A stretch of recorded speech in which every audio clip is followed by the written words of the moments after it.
नमस्कार बच्चों। आज हम आरोह भाग 2 हिंदी आधार गद्य भाग के पाठ बाजार दर्शन के विषय में बात करेंगे। बाजार दर्शन जिसके लेखक स्वयं जैनेंद्र कुमार जी हैं। जैनेंद्र कुमार जी का जीवन परिचय इस प्रकार है बच्चों। प्रसिद्ध उपन्यासकार जैनेंद्र कुमार का जन्म 1905 ईस्वी में अलीगढ़ में हुआ था। जन्म में ही इनके पिताजी का देहांत हो गया था तथा इनके मामा ने इनका लालन पोषण किया था। हस्तिनापुर के गुरुकुल में इनकी प्रारंभिक शिक्षा दीक्षा हुई। इन्होंने उच्च शिक्षा काशी विश्वविद्यालय बनारस से ग्रहण की थी। 1921 में गांधी जी के प्रभाव के कारण इन्होंने अपनी पढ़ाई को छोड़ दिया और असहयोग आंदोलन में भाग लिया। जैसा कि हम जानते हैं कि उस समय भारत में स्वतंत्रता की लहर थी और असहयोग आंदोलन छिड़ा हुआ था, जिसका नेतृत्व स्वयं गांधी जी कर रहे थे और असहयोग आंदोलन में इन्होंने भाग लिया।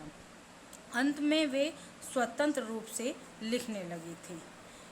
इनकी साहित्य सेवा के कारण 1984 ईस्वी में इन्हें भारत भारती सम्मान से सम्मानित किया गया। भारत सरकार ने इन्हें पद्म भूषण से सम्मानित किया।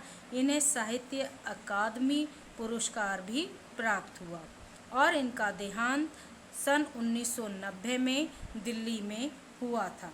इनकी प्रमुख रचनाएं इस प्रकार हैं। उपन्यास में परख, अनाम, स्वामी सुनीता, त्यागपत्र, कल्याणी, जयवर्धन, मुक्तिबोध। कहानी संग्रह में हैं एक रात, दो चिड़िया, फांसी, नीलम देश की कन्या, पाजे। और निबंध संग्रह जो है इनका है प्रस्तुत प्रश्न, जड़ की बात, पूर्वोदय, साहित्य का श्रेय और प्रेम, सोच विचार, समय और हम। साहित्यिक विशेषताएं। हिंदी कथा साहित्य में प्रेमचंद के बाद सबसे महत्वपूर्ण कथाकार के रूप में जैनेंद्र कुमार प्रतिष्ठित हुए। इन्होंने अपने उपन्यास व कहानियों के माध्यम से हिंदी में एक सशक्त मनोवैज्ञानिक कथा आधार का प्रवर्तन किया। जैसा कि हम जानते हैं कि परीक्षा में कवि या लेखक के आधार पर किसी भी प्रकार का प्रश्न नहीं पूछा जाता, लेकिन प्रयोगात्मक कार्य के लिए हमें कवि या लेखक की संपूर्ण जानकारी होना आवश्यक है। अब बच्चों बात आती है पाठ की। बाजार दर्शन जो जैनेंद्र कुमार द्वारा लिखित है। बाजार दर्शन इनका निबंध में गहरी वैचारिकता है। एक निबंधात्मक कृति है ये। इसमें वैचारिकता व साहित्य का सुलभ सहयोग मिलता है। कई दशक पहले ये लिखा गया था। यह लेख आज भी उपभोक्तावाद व बाजारवाद को समझाने में बेजोड़ है। समझ में आया? वे अपने परिचितों मित्रों से जुड़े हुए अनुभव बताते हुए यह स्पष्ट करते हैं कि बाजार की जुदाई ताकत मनुष्य को अपना गुलाम बना देती है। यदि हम अपनी आवश्यकताओं को ठीक ठाक समझकर बाजार का उपयोग करें और उसका लाभ उठा सकते हैं। इसके विपरीत बाजार की चमक धमक में फंसने के बाद हम असंतोष, तृष्णा और ईर्ष्या से घायल होकर सदा के लिए बेकार हो सकते हैं। लेखक ने कहीं दार्शनिक अंदाज में तो कहीं किस्सों की तरह से अपनी बात को समझाने की कोशिश की है। इस क्रम में उन्होंने केवल बाजार का पोषण करने वाले अर्थशास्त्र और नीतिशास्त्र को बताया है। लेखक कहते हैं कि अपने मित्र की कहानी बताते हुए बताते हैं कि एक बार जब वे बाजार में मामूली सी चीज़ लेने के लिए गए, परंतु वापस बंडलों के साथ लौटे। मतलब लेने तो वो थोड़ी सी चीज़ गए थे, कोई एक मामूली सी चीज़ थी, एक तुच्छ सी वस्तु थी, लेकिन लेकर ढेर सारा सामान आ गए। तो लेखक के पूछने पे उन्होंने पत्नी को दोषी बताया। लेखक के अनुसार पुराने समय में से ही पति इस विषय पर पत्नी की ओट लेते हैं कि इसमें मनी बैंक अर्थात पैसे की गर्मी की विशेषता और विशेष भूमिका अदा करता है। ठीक है, पैसे में पावर होती है, यानी पैसा एक पावर है। यहाँ हम कह सकते हैं कि लेखक ने पैसे की पावर बताई है, पैसे को मनी बैंक बताया है कि पैसे के माध्यम से व्यक्ति बाज़ार में ना जाने कि जो ज़रूरत की वस्तुएं नहीं हैं उन्हें भी, और जो ज़रूरत की वस्तु है उन्हें भी, सबको समेटकर एक तरफ से लेता हुआ आता है। लेखक कहता है कि पैसा पावर है, परंतु उसे प्रदर्शित करने के लिए बैंक बैलेंस, मकान, कोठी इत्यादि इकट्ठा किया जाता है। ये नहीं कि उस पैसे को वेस्ट कर दिया जाए, फिजूल खर्ची कर दी जाए। पैसे की परचेजिंग पावर के लिए प्रयोग से पावर का रस मिलता है। जो लोग संयमी भी होते हैं उनकी आस्था बताई है। यहाँ पे एक फिजूल खर्ची करने वाले व्यक्ति को बताया है, और दूसरी तरफ उसने संयमी व्यक्तियों के बारे में बताया है कि जो लोग संयमी होते हैं वे पैसे को जोड़ते रहते हैं तथा पैसे के जुड़े होने पर स्वयं को गर्वीला महसूस करते हैं, स्वयं को वो अपने आप में गर्व महसूस करते हैं। वो मित्र को बताते हैं कि सारा पैसा यदि खर्च हो जाता है तो मित्र की अधिकतर खरीद जो है परचेजिंग पावर का अनुपात से आई थी जो वस्तुएं वो ज़रूरत से ज़्यादा बेकार हो जाती। यहाँ पर लेखक एक बात और बताता है कि बाजार में रूप का जादू है, वह तभी असर करता है जब जेब भरी हो तथा मन खाली हो। यह मन व जेब के खाली होने पर भी असर करता है। ऐसा नहीं है कि जेब और मन के खाली होने पर ये अपना असर ना दिखाए। खाली मन को बाजार की चीज़ें निमंत्रण देती हैं, सब सी चीज़ें खरीदने का मन करता है। जादू उतरते ही फैंसी चीज़ें आराम नहीं देती, वो आराम में खलल डालती हुई प्रतीत होती हैं। इससे स्वाभिमान व अभिमान बढ़ता। इन बाजार की चकाचौंध में लेखक ने दो बातें बताई कि इन सब चीज़ों की ओर आकर्षित होने से, इन सब चीज़ों को देखने से, खरीदने से स्वाभिमान और अभिमान बढ़ता है, और इससे बचने के लिए लेखक ने बताया है कि इस जादू से बचने के लिए एकमात्र उपाय है कि बाजार जाते समय मन खाली न रखो। मन में लक्ष्य हो तो बाजार का आनंद लिया जा सकता है। यदि हम घर से पहले ही निश्चित करके जाएं, हमें अपनी परचेजिंग की जो वस्तुएं लानी है, जिन वस्तुओं को हमें ख़रीदना है, उनकी एक सूची तैयार कर कर अगर हम बाज़ार जाएंगे तो हम बाज़ार के जादू से बच सकते हैं। हम बाज़ार के जादू का आनंद ले सकते हैं। आप वो कहते हैं कि वह आपसे कृतार्थ होगा, यानी वो आपका धन्यवाद करेगा। ठीक है, क्यों? क्योंकि बाजार की असली कृतार्थता आवश्यकता के समय काम आना है, फिजूल खर्ची करना नहीं है। बेकार जिन वस्तुओं की आवश्यकता नहीं है उनको खरीदकर उनका दुरुपयोग करना नहीं है। बाजार की आस्था तभी है जब हमें जिन वस्तुओं की आवश्यकता है उन आवश्यकता अनुसार हम उन वस्तुओं को खरीदते हैं, तो हम बाजार को सार्थक बनाते हैं और बाजार के जादू से बच सकते हैं। मन खाली रखने का मतलब मन बंद नहीं करना होता है। शून्य होने का अधिकार बस परमात्मा को है, सिर्फ ईश्वर के पास ही है कि उसे किसी चीज़, किसी वस्तु की इच्छा नहीं है, वही शून्य है। परमात्मा का ही शून्य होने का अधिकार है, जो सनातन भाव से संपूर्ण है।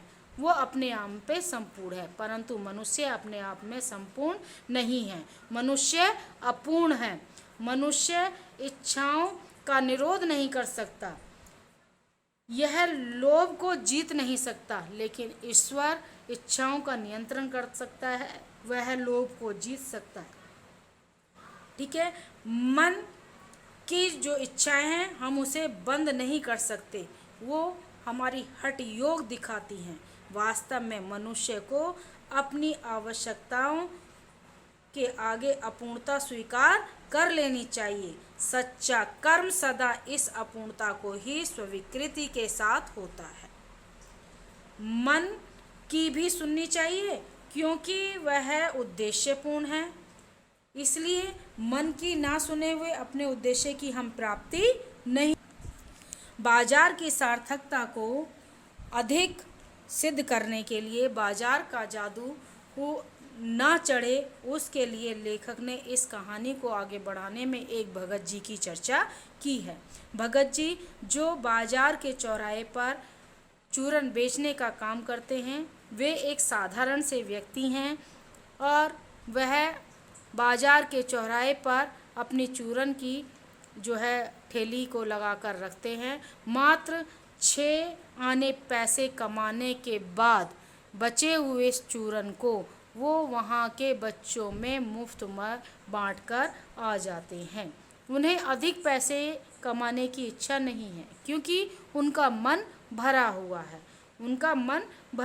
और ना ही वो चूरन बनाने के लिए, चूरन को बेचने के लिए, अधिक ख्याति प्राप्त करने के लिए, अपनी प्रसिद्धि प्राप्त करने के लिए किसी भी व्यापारी से किसी भी प्रकार का ऑर्डर नहीं लेते। वो स्वयं अपना चूरन बनाते हैं और स्वयं ही बेचकर मात्र 6 आने पैसे कमाकर वापस अपने घर लौट आते हैं।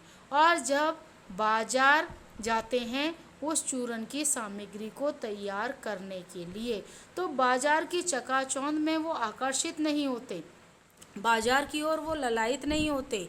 बाजार में जाकर उन्हें पता है, वो बाजार की चकाचौंध को ये नहीं देखते कि मुझे ये भी लेना है और मुझे वो भी लेना है। वो व्यर्थ समय जाया नहीं करते।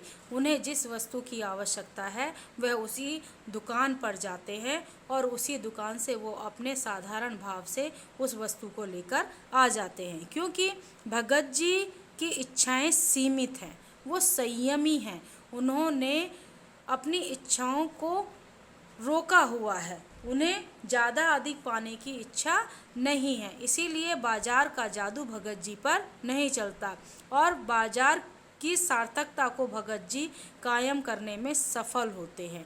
जब वो बाजार जाते हैं तो वो पंसारी की दुकान से अपनी आवश्यकता की सामग्री खरीदकर और वापस घर लौट आते हैं और अपनी इच्छाओं को वो जो है दिखाते हैं। उन्हें ज़्यादा धन बटोरने की इच्छा नहीं है। लेखक कहता है कि धन बटोरने की इच्छा कहाँ होती है? जहाँ तृष्णा होती है।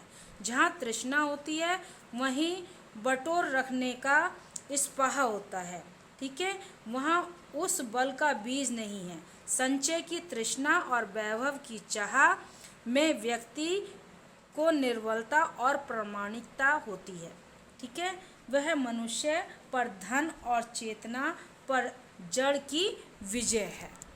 अब इसके बेटा प्रश्न आते हैं। प्रश्नोत्तर में इसके शब्दार्थ भी हैं आपकी बुक में, और प्रश्नों में इसके प्रश्न हैं। कुछ प्रश्न में यह है कि बाजार का जादू चढ़ने और उतरने पर मनुष्य में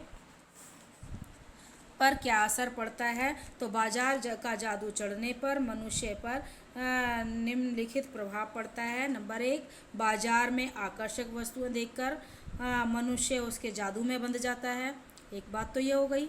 दूसरी बात, उसे उन वस्तुओं की भी कमी खलने लगती है जो उसके पास होती है, क्योंकि वो बाजार की चकाचौंध में खो चुका होता है। दूसरी बात, वह उन वस्तुओं की ज़रूरत ना होने पर भी उन्हें खरीद लेता है। अगला, वस्तुएं खरीदने पर उसका अहम संतुष्ट नहीं होता, उसकी इच्छाएं संतुष्ट नहीं होती, और खरीदने के बाद उसे पता चलता है कि जो चीज़ें उसने आराम के लिए खरीदी थी वे उसके आराम में खलल डालती हैं। उसे के द्वारा खरीदी हुई वस्तुएं अनावश्यक हैं। अगला प्रश्न है, बाजारूपन से क्या तात्पर्य है? किस प्रकार के व्यक्ति बाजार को सार्थकता प्रदान करते हैं? मैंने अभी बताया बाजार को सार्थकता किस प्रकार के व्यक्ति करते हैं। बाजारूपन से तात्पर्य है कि दिखावे के लिए बाजार का उपयोग करना। जो धनी व्यक्ति होते हैं वो अपनी शानो शौकत, अपनी रईसाई, अपने धन की गरिमा को दिखाने के लिए वो बाजार का उपयोग करते हैं, ठीक है। और वो बाजार में जाकर उस बाजारूपन में जाने के बाद अपने पैसे की ताकत पर उस बाजारूपन को बढ़ावा देते हैं। क्रय शक्ति से संपन्न खाली मन वाले व्यक्ति बाजारूपन को बढ़ावा देते हैं, जबकि बाजार का लाभ, सच्चा लाभ जो है नहीं मिलता, शोषण की प्रवृत्ति बढ़ जाती है। वे व्यक्ति अपनी आवश्यकताओं के बारे में निश्चित नहीं होते। बाजार की सार्थकता वही व्यक्ति प्रदान करते हैं जिनका लक्ष्य निर्धारित होता है, जिनको अपनी ज़रूरतों को पूरा करने के लिए परचेजिंग पावर का प्रदर्शन करने की आवश्यकता नहीं पड़ती।